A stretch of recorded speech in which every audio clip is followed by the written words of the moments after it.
त्यामध्ये महिलांना मंगळसूत्र देखील काढायला लावलं होतं, प्रत्येक धातूची वस्तू काढायला लावली आणि त्यामुळे मोठा गोंधळ होऊन झाला। या संदर्भात अशा प्रकारच्या तक्रारी मागच्या काळात आल्या होत्या।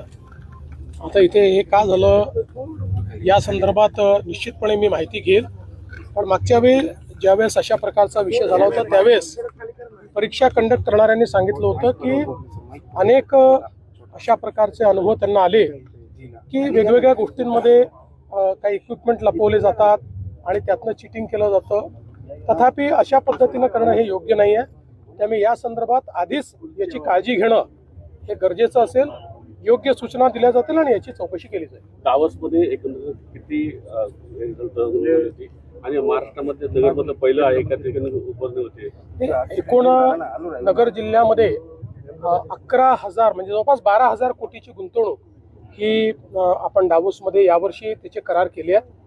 हा जो काही आज आपण उद्घाटन केलं आहे हे 2025 साली भरत गीतेंनी आमच्याशी MOU केला होता आणि रेकॉर्ड टाईममध्ये एका वर्षामध्ये याच्यामध्ये FDI पण आहे आणि याच्यामध्ये टेक्नॉलॉजी पण आहे। अशा दोन्ही गोष्टी एकत्रित एका वर्षामध्ये अतिशय रेकॉर्ड वेळेत आज आपण पाहू शकतोय की त्यांनी एवढी मोठी इंडस्ट्री उभी केली आणि ती प्रोडक्शन मध्ये देखील गेलेली आहे।